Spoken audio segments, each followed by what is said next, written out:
learn how to make challah. Do you have a recipe of your mother's that's just like your family recipe? Well, challah is the Jewish family's recipe. It's much easier than you think. Now, a lot of women are intimidated by this process, but I'm going to tell you something. If you try it once, you're going to be addicted, and your family's going to be addicted because it just cannot compare to anything store-bought. Now, when I make Shabbos, I can buy chicken, I can buy rice, but I cannot buy challah, and I'll tell you why. Because what I put into the challah is more than flour, and it's more than oil, and it's more than eggs. It's every prayer and every drop of love that I have for my family and every deep desire that I have for the Jewish people, all poured into this bowl, served up on a platter. So, welcome, and I'm going to tell you the recipe, and we're going to get started. 4 tablespoons of yeast, 3 tablespoons of salt, 2½ cups of sugar, 8 cups of water, and an entire 5-pound bag of flour. Give that a mix it up real good, and then I want you to add another 1/3 of a bag of flour. This is not an exact measurement, and if you're a more exact person, I apologize. Otherwise, just put in 1/3 of a bag, and soon you'll know what feels right. After you mix that up and let the flour absorb the water, just go ahead and pour in 1 cup of oil. Now your challah is ready. Mix it up, and I'll tell you what comes next. Today my friend Janet came to join us. Hi, Janet. Hi, Riv. How are you? Good to see you. We've had fun setting this up. Janet, what's your Hebrew name? Gila Chaya. Okay, we're going to do Gila Chaya for this special time. Now, Janet makes challah at home. This is not new to her, and you probably have your own amazing recipe. I do have a recipe. I make challah every week, and this week I'm actually part of a group of 40 women making challah on behalf of another person. Oh, that's amazing. Did you know that challah has healing properties? It actually does. In the old days, it said in the ancient books that if someone was sick, you would make a bread special for them and serve it to them, and that was a way of healing. So it's really a labor of love. And as we add each ingredient, we say a prayer. So we're going to start with the yeast. Can you get the yeast? And this is 4 tablespoons of yeast. And yeast is what makes the challah rise. So as we put in the yeast, let's give a prayer, please Hashem, that we should be able to rise in abundance to our best selves, and that our families should be able to literally rise to the challenges that are sent our way. Amen. Amen. Now, we have the water. Go ahead, you want to do the water? I'm going to... Sure. That was 4 cups? Yeah, so I'm going to put in another 4 cups. And this water, it's warm. It's not terribly hot. You don't want to kill the yeast. You want to make sure that your water is lukewarm. You can test it out. There you go. It's just right. Thank you. Nice. This is so exciting. Yeah. So that's the oil. All right. And now for the sweet. Don't get scared by how much sugar we're going to put in. This is a very large recipe. So very large recipe calls for a lot of sugar. You want to go ahead? I'll pour it in. There you go. Whoa. Yeah. Go ahead. 1 cup. 2 cups. And 1/2 cup.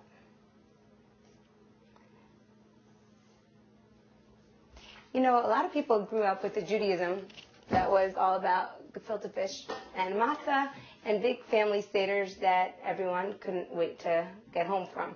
But, you know, we pray when we put in the sugar that there should be sweetness in our Judaism, sweetness in our lives, and all the good blessings that Hashem sends to us should be revealed good. We know that everything Hashem does for us is for the best, but we should be able to feel it with this sweetness. And that's our sugar. And now our flour. So if you just want to pour this in, I already measured it. Oh, did I forget the salt? Okay, here's the beauty. You can forget whatever you want as long as you remember it. This recipe is very, very flexible. So over here is 3 tablespoons of salt, and I would recommend being very specific about measuring your salt, because that's one ingredient. You know, the sugar, I let it overflow a little, the oil, but the salt's got to be just right. 3 tablespoons. And the flour. This is actually 1 whole bag of flour, right? Yep. And then we're going to add 1/3 of a bag of flour. There you go. All right. There you go. It's nice if the flour can absorb the water without the oil, but I put the oil in first by mistake, and it's going to be delicious. Go ahead. You want to put in that third? This is a third bag of flour. Yeah. There you go. You know, bags of flour, they're all different. Some, when they settle, are 15 cups. Some are 19 cups. So it really depends. And I do use King Arthur flour. It's just better. So only the best for Shabbos. There you go. Now, if you take a look at this, you'll see that the challah is not even close to ready. And that's because if I would put my hands in it, it would just be a big gooey mess, right? So that means more flour, please. That's the beauty, or if it makes you crazy, the crazy part about having an exact recipe. But I only give you the best, and it's the best recipe I got. Go ahead, put it all in. All the rest. There you go. Jenny, you want to mix? Just going to take off my rings. Okay. It's a big enough bowl. Now comes the fun part. You got to sing while you mix.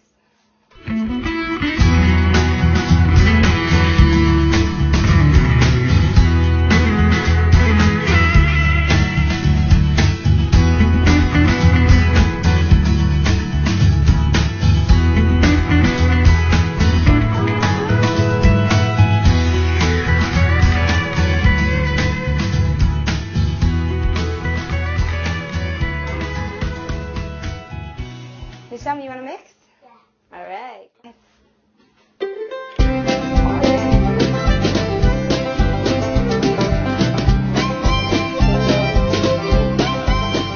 Joyful. Oh, that's what the world needs. A little more joy, a little less sadness, and a little more Jewishness, and a lot more challah. All right.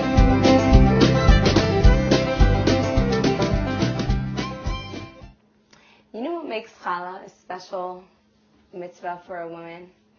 As much as we put into the challah, and we're doing that right now, what we really do when we do the mitzvah is that we take out something. You know what we take out? We take out that part that says, it's all me. We take it out just like this. We're going to do the mitzvah, and we say, it's all you, Hashem. Everything is Hashem. Everything is from you. Every blessing is from you. Every challenge is from you, and everything we have is just to serve you. That's in the mitzvah of challah. That's the kind of stuff you want to serve to your family. So now we've finished kneading our challah and we've oiled it. And what that means is that we've put a little oil in the bottom of our bowl, and we took the challah out and we put it back in, and then we flipped it over just to make sure that during the rising process it doesn't dry out and it doesn't stick to the bowl. Yeah, that looks fantastic. So now comes the most important part. This almost the most important part, and that's letting the challah rise. Right? Right. Okay. You can't scrimp on this. No, you really can't. That's why you start challah early in the day. So 2 ways to do it. One, make your challah Thursday night. Let it rise in the refrigerator. Friday morning, it'll be perfect for you. Just let it get to room temperature or braid it, and then you're good to go.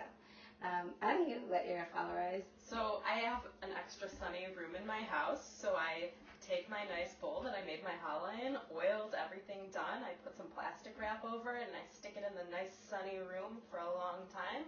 And I like to keep it between like 78 and 82 degrees. No. You actually know how many degrees? I do. Okay. That's amazing. That is just amazing, Gila Chai. You know, everyone has their secrets. I remember this girl told me that her mother wraps it in blankets and puts it under a bed. I'll tell you what I do. It might sound ridiculous, but maybe you'll want to do this too. I just take all the dough and I flip it into a garbage bag. Now, first of all, the garbage bag, I first flip the garbage bag inside out so there's no pesticides or chemicals on it. And also, that way I have a bowl that I can clean right away instead of it getting crusty. Now, pay attention, because then I take the garbage bag and I bring it outside, sunny place, right? Okay. And then, after having a few too many squirrels attack my challah, that wasn't really good, I take the whole garbage bag and I put it into a briefcase, a really thick backpack, and leave it on the patio to rise. It's very funny, like once or twice, just the briefcase looked like it was about to explode. But the thing is, it's got to really rise in order to be Right, challah. it needs to be hot. Like how long would you say? I let my challah go for 4 hours. So do I. Yeah, if you're desperate, you can do it for less. And I know this recipe still tastes good, but it won't taste light and fluffy. It'll taste Joey. yeah, and heavy and fluff and delicious. Okay. So now comes the big moment. We have over here tzedakah, that's charity. It's always good to give charity before you do a mitzvah because when you give, that opens up the gates of heaven to also be giving towards you, and it just brings down blessings. We did that part, and now we're going to make our blessing. Ready? So here's how it goes. Take a piece of challah. Do you want to make the blessing? Go ahead. No, you can do it. No, you do it. I want you to. Okay. You're my guest. But today we're going to be making you're giving it for me. I love you. Okay. Right hand, just go for it. And I'm going to just... That's enough. Yeah, that's How good. much would you say? About the size of an egg. And you want to take it with your right hand, hold it up, and have the intention that this is your challah. This is my challah, and I'm going to pray quietly to myself.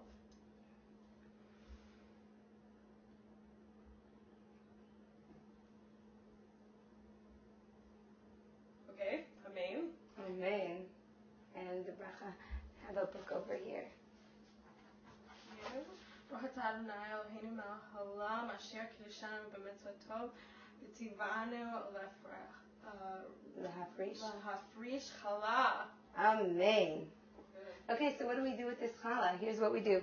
We just put it into a piece of tin foil, and this challah is not kosher. You know why? Things that aren't kosher means they're not yours, they're not good for you. This challah is not good for us because it doesn't belong to us. So what do you do with this? You just throw it in the oven and let it burn.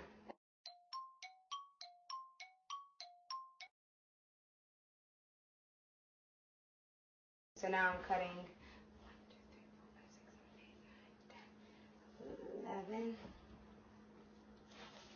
9, 10, 11. Nice. If your dough is good, it should be pretty easy to roll out your ropes. And they're not gorgeous. Actually, that is pretty gorgeous. Yeah, that is gorgeous. Yeah. A lot of times my challah ropes are just lumpy and it all tastes the same and it all looks beautiful. But this is like a really nice, smooth dough. Yeah, that really is. Turned out nice. Nice. It's going to be different depending on the weather. Some weather, today's a pretty warm day, so the dough is just coming out beautifully. And it is hot in the kitchen. Yes, I'm getting hot. All right. So we're going to make 6 braids today, and that's because if you have 2 challahs and they each have 6 ropes, that makes 12. And in the Beis HaMikdash, in the Holy Temple, a long time ago, there was 12 loaves of bread. So that's what that represents. You can also make, thank you. You can also make a classic loaf with 3 ropes, and that's beautiful too because if you learn Torah, you know that everything comes in 3s. We have the 3 fathers. We have the world standing on 3 things: Torah, Avodah, and Gemilas Chasadim. That means the world stands on Torah and prayer and acts of kindness. So here we have our 6 braids coming together. Oh, that's gorgeous. This one's all done, ready to roll.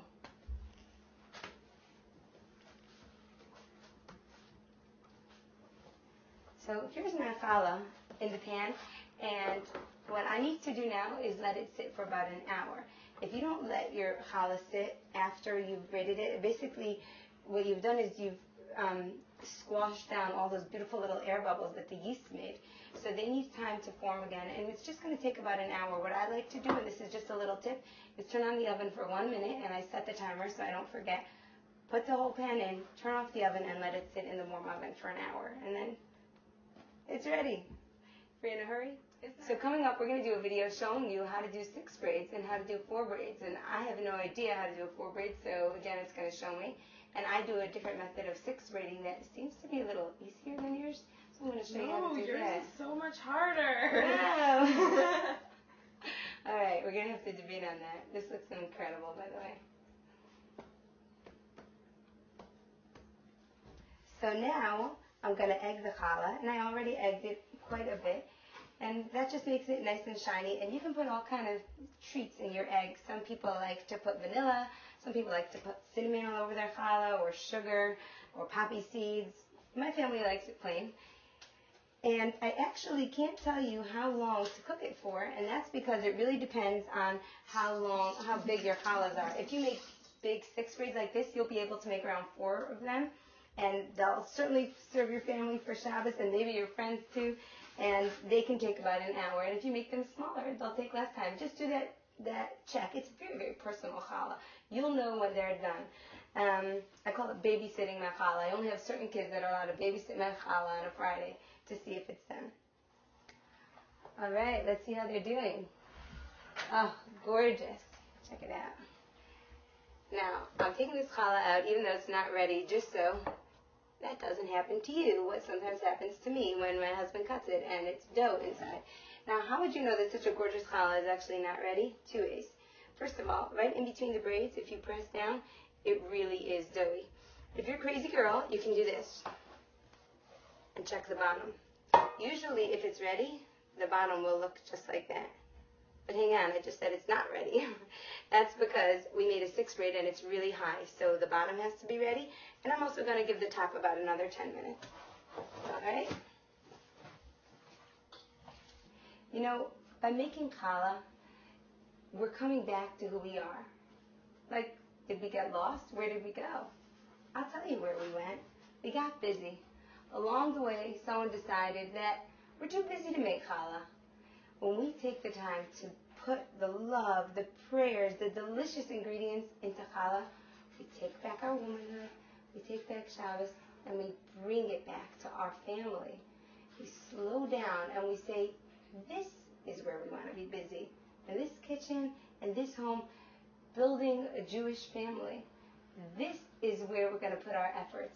And everything else, we don't have to be too busy with that. Not too busy to do what matters. Good Shabbos.